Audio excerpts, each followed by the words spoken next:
Jukira bulungi nnyo omukulu DJ Michael wakabi okukyalo kino ayina abadde alanga ekivvulu ku cricket over enaku z'omwezi nga 15 ekivvulu ekyo nga kiriyo olunaku lwerumu n'ekivvulu kya Cindy ne Sheebah era wajjawo okwo ku fight emabegakaawo Michael n'agamba omukulu ateeka ssente mu kivvulu kino tamwagaliza era amuwalana lwaki amusimbako abantu ng'abo blabla bina ne bigenda nga ebigenze wetwogerera wano DJ Michael wa Bode ekivvulu yakijjeyo ku cricket over ne kigenda ku Lido Beach. Me and my friends every time we tweet ku Lido Beach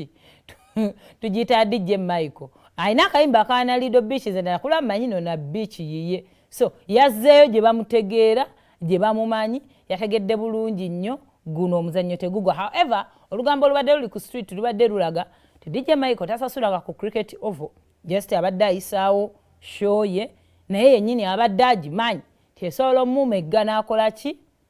n'enywera bampe ku bakulu bano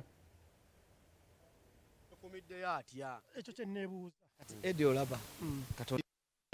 nga King Michael alina concert sebe njimanyi lwakuba nti baali bamuwambye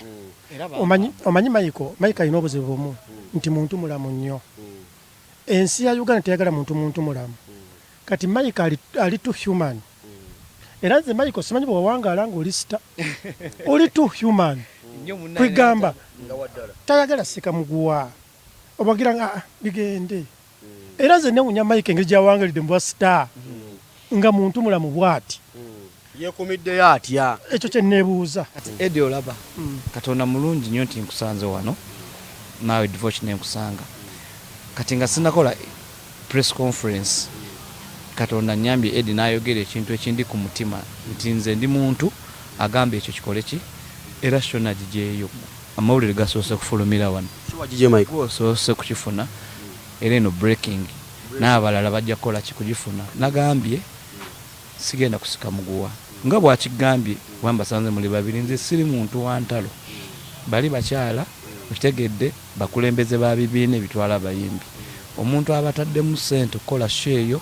muntu w'amaanyi okitegedde nze Michael waabwe nga bondaba era ndi freestyle okitegedde so nagambye kaŋŋende waka ku Lido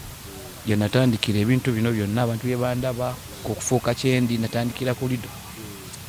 sigenda kwogera bingi olw'ennaku gyenina ku mutima naye nga Eddie nga bw'omanyi era nagijeeyo show ya 15 tugenda kukola ku Sunday nga bali bamaze okukola nga bali olumala okukola 15 Sunday ba 17 bajje ku Lido abanajja abawagizi bange tutandikira awo era gemawulire gengenda okuba nga mbuulira abantu era gwe oteekayo nga breaking Eddie weebale nnyo okumanya embeera zange. Uganda baka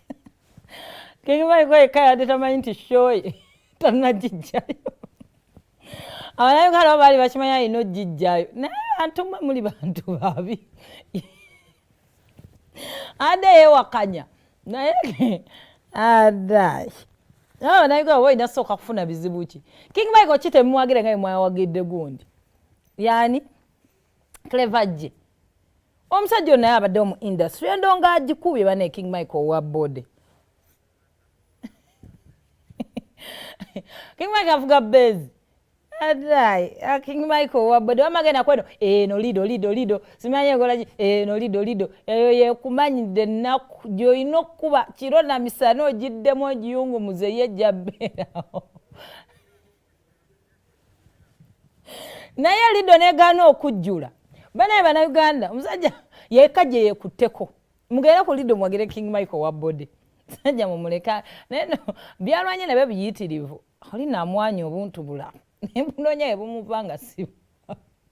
naye ate ye yaliko kugundi ku project ya Brian White sente yali akali mwekali nenga kale byebyo King Michael akkirize ennugu y'abakazi muli babi muteka mutya ku musajja ekivvulu nemulemesa muli bantu babishiba ne Cindy tetuli basonyiwa mweno industry wamma musajja tosika muguwana bakazi